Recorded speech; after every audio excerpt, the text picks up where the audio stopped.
ஜெர்மனியிலிருந்து நாடு திரும்பிய கர்நாடகா எம்பி பிரஜ்வல் ரேவண்ணா பாலியல் வழக்கில் பெங்களூரு விமான நிலையத்தில் வைத்து கைது செய்யப்பட்டுள்ளார். மதசார்பற்ற ஜனதாதள கட்சியின் ஹசன் தொகுதி எம்பியும் முன்னாள் பிரதமர் தேவகவுடாவின் பேரனுமான பிரஜ்வல் ரேவண்ணா சில பெண்களை மிரட்டி பாலியல் வன்கொடுமை செய்ததாக புகார் எழுந்தது. இது தொடர்பான வீடியோக்கள் சமூக வலைதளங்களில் வெளியான நிலையில் பிரஜ்வல் ஜெர்மனிக்கு சென்றுவிட்டார்.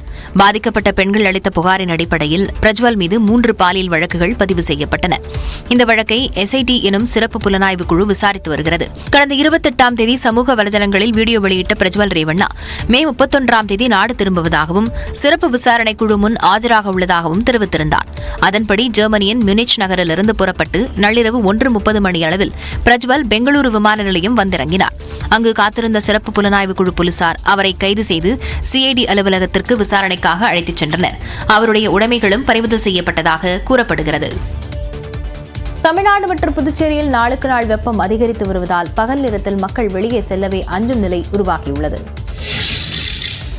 தமிழ்நாடு புதுச்சேரியில் மொத்தம் 18 இடங்களில் வியாழக்கிழமை 100 டிகிரி ஃபாரன்ஹீட்டை தாண்டி வெப்பம் பதிவானது.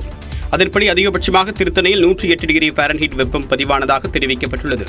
அதற்கு அடுத்தபடியாக சென்னை மீனம்பாக்கம் மற்றும் வேலூரில் 107 டிகிரி ஃபாரன்ஹீட் வெப்பம் பதிவாகியுள்ளது. மதுரை விமான நிலையம், சென்னை நுங்கம்பாக்கம், பரங்கிப்பேட்டை, மதுரை நகரம், புதுச்சேரி, ஈரோட்டில் 104 டிகிரி ஃபாரன்ஹீட் வெப்பம் பதிவாகியுள்ளதாகவும் நாகப்பட்டினம், கடலூரில் 103 டிகிரி ஃபாரன்ஹீட் வெப்பமும் பதிவானதாக தெரிவிக்கப்பட்டுள்ளது.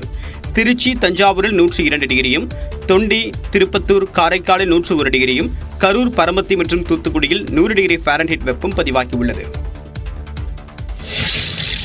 இயற்கை வெயில், இயற்கையோட வெயில் இதனால நமக்கு பாதிப்பு இருக்கு, இல்லைன்னு சொல்ல. ஆனா கடல் தான் வழி காட்டணும், வேற வழி இல்லை. இதுல இறைவன் மட்டுமே இந்த வெயிலில் இருந்து காப்பாற்ற வேண்டும் என்ற சென்னை வாசியின் வேதனையே இந்த சொற்கள். சென்னையில் 2வது நாளாக வெயிலின் தாக்கம் அதிகரித்தது. இதனால் வெப்ப அலையின் தாக்கம் தாங்காமல் சென்னை மக்கள் தவிக்கும் நிலைக்கு தள்ளப்பட்டுள்ளனர். கண்டிப்பாங்க, எவ்வளோ எக்ஸாஸ்ட் ஆகுதுங்க, வேலையே செய்ய முடியல. சின்ன வேலை செஞ்சால் கூட ஐயோன்னு போய் படுத்துக்கலாம் போல இருக்குது.